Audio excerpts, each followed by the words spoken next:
never had the privilege of experiencing this. This is what they call a whiteout. Or pretty close to it anyway. Could be a little worse, honestly. Where's the road? Where's the sky? Where's the ground? I don't know. Spin the wheel and find out. We are just starting into a blizzard, and they're talking possibly up to 40-mile-an-hour winds, and maybe over 6 inches of snow.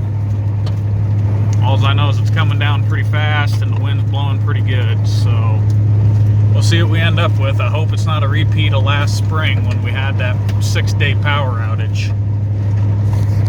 And that is my driveway.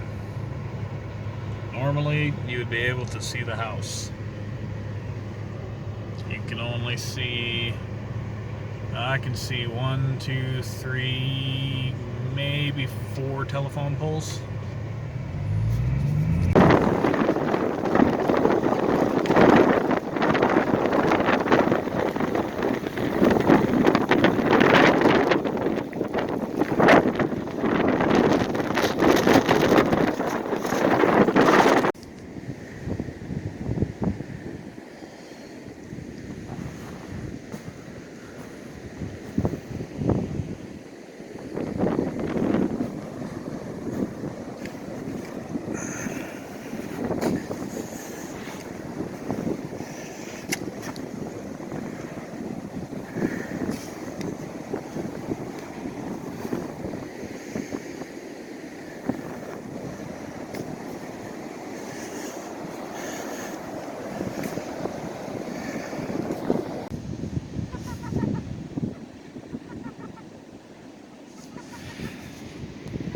Now I gotta dig out this pen.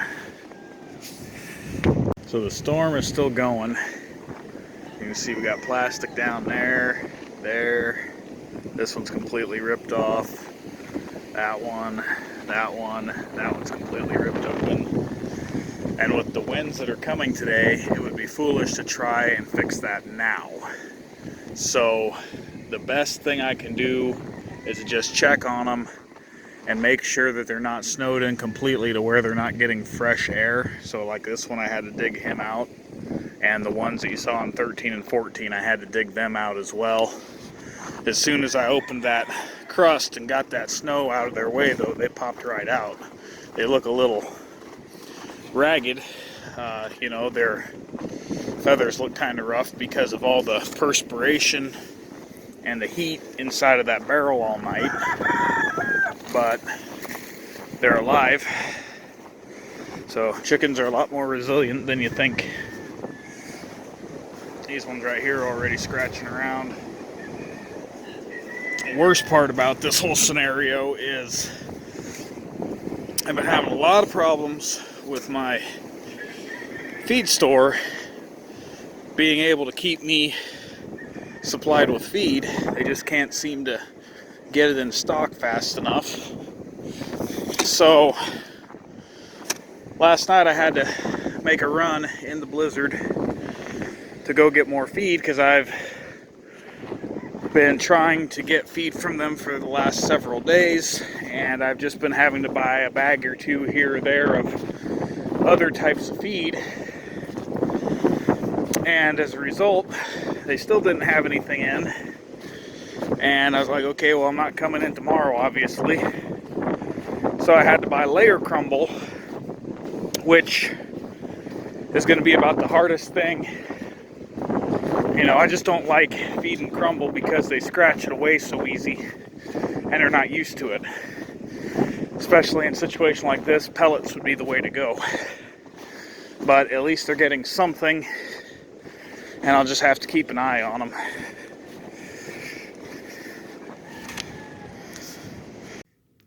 Pretty much done going outside for the time being. Sun's out, but the wind's still blowing. So I'll be going out when it's time to do chores and get the tractor going and blow a bunch of this snow out of here. So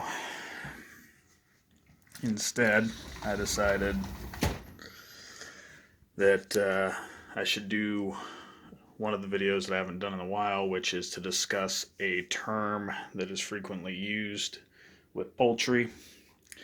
Today we're going to talk about rare breeds. So, what really constitutes a rare breed? Well,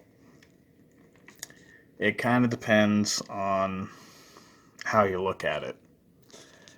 I mean, at its basis, a rare breed is something that is of few numbers in a given population. Now, something might be regionally rare, where you don't really see them much in your area. Something might be rare within a country, but very common in another country. And then you've also got rare in terms of how well the birds are bred. Case in point, every major hatchery has Polish chickens, yet they are considered rare. Why is that? I mean, I can go and order 50 McMurray Polish chicks. Why are they considered rare? Well, they're considered rare because hatchery birds, to the wider preservation and poultry exhibitor community, hatchery birds kind of don't count because they are, well, to put it bluntly, they're seen as a caricature of the breed that they are supposed to represent. So, while there's Polish out there, Polish that are actually representative of the breed standard are very rare. Now, then you've got rarity in terms of bloodlines, as you'll see in game fowl. And the first thing is, for the most part, whatever bloodline you've got, it's probably that bloodline in name only. If it's an older bloodline. And I know that's going to ruffle some feathers, but we have no real written standards for these birds other than they were bred for performance. And it wasn't uncommon to breed in other bloodlines and breed it back out or grade it down or that kind of thing. Generally speaking, people don't try to recreate bloodlines in game fowl. Once they're gone, they're gone. Whereas in show poultry, if a breed or a variety goes extinct, people will try to recreate it. Now, over time, the idea is that so many generations have passed since those birds were bred by the originator that they can't truly rightfully be called, say, a Kelso or a Madigan Claret or what have you. Yet, this is what we identify them as, and the closest thing we have to a standard for them are the old written histories that describe the birds, and we try to breed towards that. Now, you've also got rare varieties in other poultry dealing with colors and feather variations. Some will argue that a silky feathered Polish or naked neck Polish is a rare Polish. However, the general consensus within the community is that it is not a Polish, but rather its own variety. And that has to do with the history of the breed.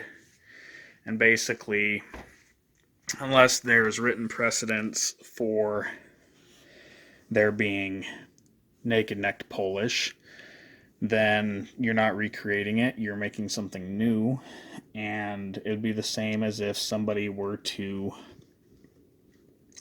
breed laced Old English, which I know now exist, but if you look at that and think about what the supposed origins of the breed are, it wouldn't make sense for there to be laced Old English. But it's a lot easier to get a color variety recognized in a standard than it is a new breed, so there's a lot of times where something like that, instead of becoming its own breed, just becomes a color variety. Similarly, some of these rare breeds out there were uh, absorbed into other breeds which were more popular because they were just too similar for people to really justify breeding them on their own. And I've talked about that before with the Andalusian Bantams. They're not a very popular Bantam, and part of that's because, you got Blue Dutch, you've got Blue Old English, you've got several other blue straight combed varieties that you could opt from that are a lot easier to get a hold of. And then you've got the imports, stuff like the Death Layers, the Belgian Liege birds that are being sold on Facebook now. And with those, again, they're kind of there's some that do have standards in their home countries, but the truth is a lot of those are being imported just to make some money because they're considered rare here, and there's a lot of people who, when they buy them, their intent is to produce them and cash in on the trend and ride the trend rather than buying a number of them and selectively breeding them towards the standard. They just want to get there the firstest with the mostest and get as much cash as they can, which just causes a downward spiral of the birds. And the people who import them don't always import them multiple times, so you've got a limited gene pool from the get-go, which, then you're back to, well, do I have to outcross to preserve them? Is somebody going to put up the money to import new stock? There's a lot of factors there. So really, there's a lot of different ways that you could see the term rare, and it's kind of used as a hot button for selling. I mean, even at the auctions, you'll see it on tags, either a bird will be listed as rare or show quality, or things like that that give you a perceived idea of enhanced value. And it's not always the case. I've seen rare birds that people have bought just for the fact that they were rare, that have no business whatsoever being in a brood pen, and yet they're reproducing from them because they're rare. And that goes back to outcrossing. Sometimes you just need to do some research and find an appropriate breed to outcross to, just to get some more genetic diversity within your flock and to improve the health and the vigor, and you can always back breed to the original. So that's kind of all I got to say on that at the moment, and that's mainly due to the fact that this room's a little cold and it's kind of hard for me to focus. So I am going to cut this short and go back into the rest of the house where it's warm. Hope everybody else is doing good. Take care.